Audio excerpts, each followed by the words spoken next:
ایک بندہ بھوک کاٹتا ہے لیکن جھوٹ بولتا ہے، ایک بندہ پیاس کاٹتا ہے لیکن غیبت کرتا ہے، ایک بندہ صبح سے شام تک نہ کچھ کھاتا ہے نہ کچھ پیتا ہے لیکن رشوت لیتا ہے۔ پھر مجھے بتائیے اس نے روزہ کیا رکھا؟ روزہ تو ایک مشق تھی کہ جو چیزیں جائز تھی ان سے بھی منع کر دیا گیا، ان سے بھی روک دیا گیا، اور جو ناجائز تھی وہ تو پہلے ہی ناجائز تھی، روزے کے بغیر بھی ناجائز تھی۔ تو اس لیے روزہ ایک مشق ہے۔ ہمارے سامنے مرغن غذا موجود ہے، ہمارے پاس سامنے ٹھنڈا مشروب موجود ہے، اور ہمیں مشق کرنے کی تلقین کی گئی کہ تمہیں بھوک ہے، شدت کی پیاس ہے، لیکن صبر کر کے دکھاؤ تم نہیں لوگے، یہ تمہاری مشق ہے۔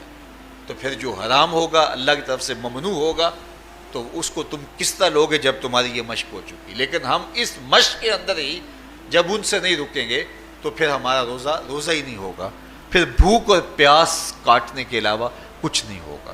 بہت سارے روزہ دار ایسے ہیں جن کا روزہ سوائے بھوک اور پیاس کاٹنے کے کچھ نہیں ہے۔ اس لیے جن چیزوں سے اللہ نے منع کیا ہے ان سے تو رکنا ہی رکنا ہے، جو چیزیں مشروع ہیں ان سے وقتی طور پہ روکا گیا تو ان سے بھی روک کر کے روزے کی تکمیل کی جائے۔ اچھا، روزے میں ایک اور چیز ہے کہ ہمارے صوفیاء مراقبہ کر کے ایک دولت پاتے ہیں، اور وہ کیا کہ اللہ دیکھ رہا ہے۔ وہ مراقبے میں بیٹھ جاتے ہیں اور اس تصور میں ڈوب جاتے ہیں کہ میرا اللہ مجھے دیکھ رہا ہے، اور یہ یقین اپنے اندر اتارتے رہتے ہیں۔ اس کا نتیجہ یہ ہوتا ہے کہ پھر گناہ کرنا مشکل ہو جاتا ہے۔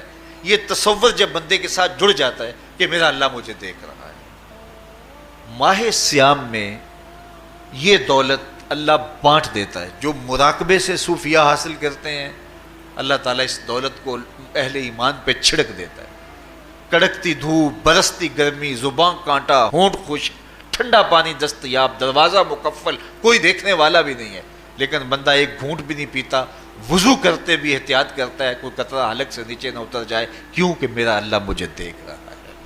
جو چیزیں صوفیاء کو مراقبے سے نصیب ہوتی ہیں، ماہ سیام میں اللہ اس دولت کو بانٹ دیتا ہے، چھڑک دیتا ہے، بارش کی طرح وہ دولت برستی ہے، اور یہ تصور ہمارے ساتھ جڑ جاتا ہے کہ میرا اللہ مجھے دیکھ رہا ہے۔ ہم پانی نہیں پیتے، اللہ دیکھ رہا ہے، مرغن غذائیں موجود ہیں کہ اللہ دیکھ رہا ہے۔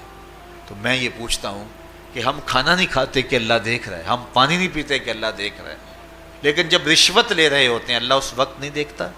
جب نظر بھٹک رہی ہوتی ہے اللہ اس وقت نہیں دیکھتا؟ جب خیال بہک رہا ہوتا ہے اللہ اس وقت نہیں دیکھتا؟ جب سوچوں میں آوارگی آتی ہے اللہ اس وقت نہیں دیکھتا؟ تو یہ صرف وہ کھانے اور پینے کو ہی دیکھ رہا ہے، باقی امور زندگی کو نہیں دیکھ رہا، اور وہ کیا صرف رمضان میں دیکھتا ہے، غیر رمضان میں نہیں دیکھتا؟ تو یہ جو نور اترا تھا ماہ سیام میں، اس کو اپنے اندر اگر جذب کر لیا جائے تو زندگی سنور جاتی ہے۔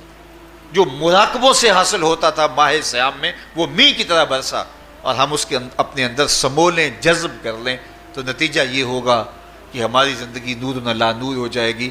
اور یہ تصور جب انسان کی زندگی میں جم جائے تو یہ گناہوں سے روکنے کا مؤثر ذریعہ ہے کہ میرا اللہ مجھے دیکھ رہا ہے۔ مجھے بتائیے اس سے بڑا ہیجان انگیز بھی کوئی منظر ہو سکتا ہے کہ حسن کی پتلی ہے، اور جو ہے وہ اس کی ایک ایک ادا اور اشوے سے قیامتیں پھوٹتی ہیں، اور وہ خود جناب یوسف کے سامنے اپنے حسن کو پیش کر رہی ہے، ساتوں دروازے بھی مکفل ہیں، بت کے اوپر بھی کپڑا ڈال لیا، اور زلیخا حضرت یوسف کو خود کہہ رہی ہے تالک یوسف اب تو آ جاؤ نا، ذرا آنکھ اٹھا کے میرے جلوے دیکھو۔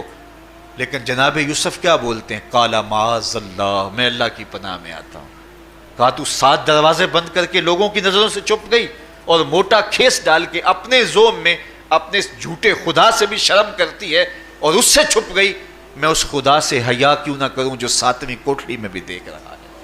پھر اتنی روشنیاں برسی، اتنا یقین برسا کہ گناہ کیا، گناہ کا تصور بھی محال ہو گیا۔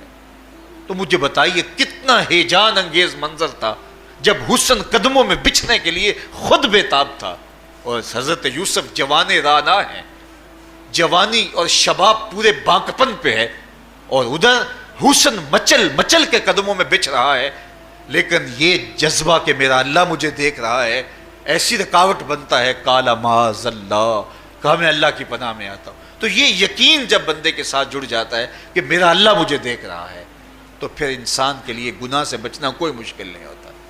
گھر میں فاقے ہوں، مشکل میں بندہ پھنسا ہو، اور اس کو رشوت مل رہی ہو تو پھر اپنا ہاتھ روکنا بڑا مشکل ہوتا ہے، بلکتے بچوں کا خیال آتا ہے۔ لیکن جب یہ خیال ہو کہ میرا رب میرا رازق ہے اور میرے اس عمل کو دیکھ رہا ہے تو پھر بندہ اس کو پرے کا کی حیثیت بھی نہیں دیتا، اور جب وہ پاؤں کی ٹھوکر پہ بھی نہ رکھے تو پھر اللہ فرماتا ہے وَيَرْزُقُهُ مِنْ حَيْثُ لَا يَحْتَسِبُ، تو یہ کر کے دیکھ میں تجھے وہاں سے رزق دوں گا جہاں سے تجھے گمان بھی نہیں ہوگا۔ تو اپنے یقین کو کھڑا کر کے دیکھ، میرے اوپر اعتماد کر کے دیکھ۔ میرے حضور نے فرمایا اللہ پر توکل کرنے کا جو حق ہے اگر تم ادا کرو وہ تمہیں ایسے رزق دے جیسے پرندوں کو عطا کرتا ہے۔ صبح گھر سے نکلتے ہیں خالی پیٹ ہوتے ہیں، ہمیں تو پتہ ہے دفتر میں جانا ہے، ہمیں تو پتہ ہے دکان پہ جانا ہے، ہمیں تو پتہ ہے فیکٹری میں جانا ہے، ہمیں تو پتہ ہے کہ ہم نے فلاں جگہ جا کے دہاڑی لگانی، لیکن ان کا کوئی کاروبار نہیں ہوتا، کوئی فیکٹری نہیں ہوتی۔ جدھر جی آیا صبح جو ہے وہ اڑان بھر دی، بند توکل پنچھی اڑ دے، خرچ نہ پلے زیرہ ہو، نہ کوئی راز ہے نہ کوئی کاروبار ہے، لیکن کبھی ایسا نہ ہوا کہ شام کو خالی پیٹ آئے ہوں۔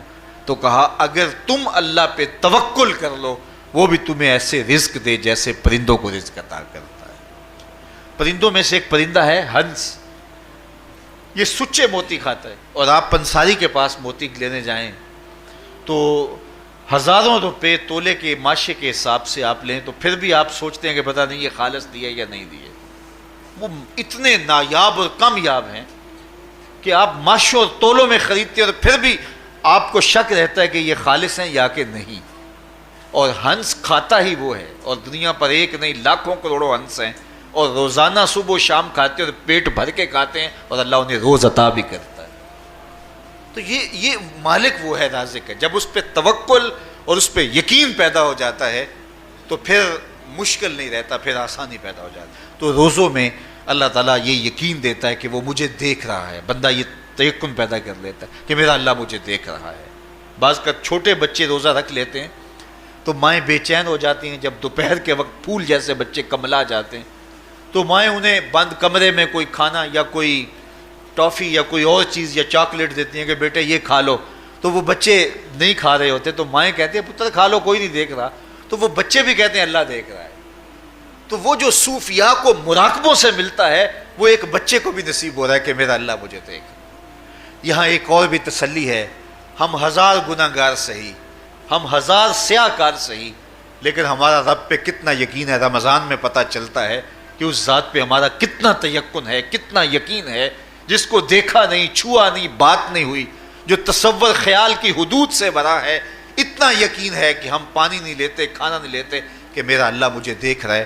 کاش کہ اس کو ہم اپنی پوری زندگی میں پھیلا لیں، اور اس کو زندگی میں جب ہم طاری کر لیں گے تو پھر گناہ کرنا محال اور ناممکن ہو جائے گا، اور زندگی نور علی نور ہو جائے گی، اور یہی تقوی کا حصول ہے۔ تو فرمایا اے ایمان والو تمہارے اوپر روزے فرض کر دیے گئے جس طرح تم سے پہلوں پہ فرض کیے گئے تھے، لعلکم تتقون، تاکہ تم متقی بن جاؤ، تاکہ تم پرہیزگار بن جاؤ۔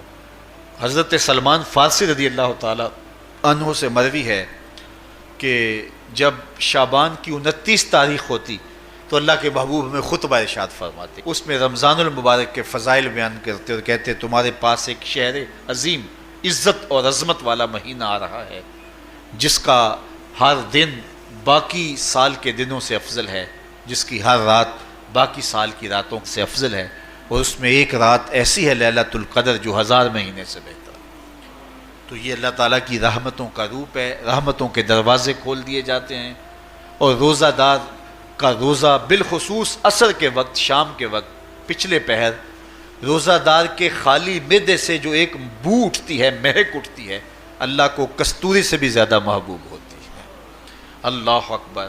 اور فرمایا للصائم فرحتان، فرحۃ عند فطرہ و فرحۃ عند لقاء ربہ، روزہ دار کے لیے 2 خوشیاں ہیں۔ ایک خوشی اسے تب ملتی ہے جب وہ روزہ کھولتا ہے سارے دن کی بھوک اور پیاس کاٹ کے، جب شام کو ٹھنڈا اور میٹھا مشروب اسے ملتا ہے اور وہ مشروب اپنے جو ہے وہ منہ میں ڈالتا ہے اور وہ معدے کی طرف اترتا ہے تو اس کی زبان بولے نہ بولے اس کا ایک ایک انگ اللہ کی تسبیح بول رہا ہوتا ہے اور اللہ کا شکر ادا کر رہا ہوتا ہے۔ اس وقت اسے ایک عجیب فرحت ہوتی ہے کہ اتنا طویل لمبا روزہ تھا، شکر ہے کہ میرا روزہ تکمیل کو پہنچا۔ ایک روحانی مسرت، پھر روزہ کھلنے کے وقت اس کو بدنی مسرت، تو ایک فرمایا اس کو فرحت تب ملتی ہے جب وہ روزہ کھولتا ہے، وَفَرْحَةٌ عِنْدَ لِقَاءِ رَبِّهِ، اور دوسری فرحت اسے تب ملے گی جب روزے کے صلے میں اللہ اپنے رخ سے پردہ ہٹا دے گا اور اللہ اپنا دیدار عطا فرمائے گا۔ تو یہ روزے دار کے لیے خوشیاں ہیں۔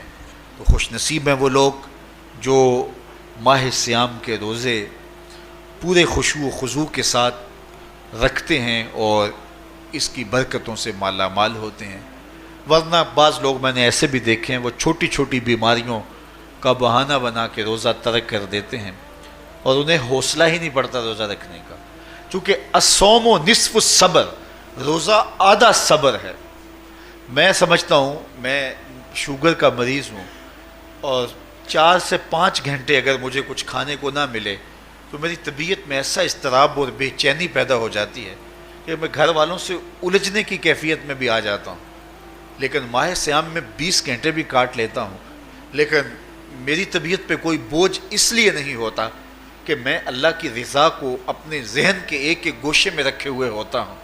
تو یہ آدھا صبر ہے، یہ صبر سکھاتا ہے۔ اور پھر روزے سے جب ہم بھوک کاٹتے ہیں تو غربا، مساکین، وہ لوگ جو بیچارے بھوک اور پیاس کاٹ کے زندگی گزارتے ہیں، ان کا بھی ہمیں خیال آتا ہے کہ ہمیں تو اپنے اختیار سے چند لمحوں کے لیے بھوک کاٹنی پڑی، تو اس کی کلفت اور اس کی اذیت اتنی ہے۔ تو جو شخص مجبوری کی وجہ سے کاٹتے ہیں اور ان کے بلکتے بچے ان کے سامنے ہوتے ہیں تو پھر ان کا عالم کیا ہوگا۔ تو اس سے پھر صدقہ اور خیرات کا ماحول پیدا ہوتا ہے اور ہم غربا کو اپنے ساتھ خوشیوں میں شریک کرتے ہیں۔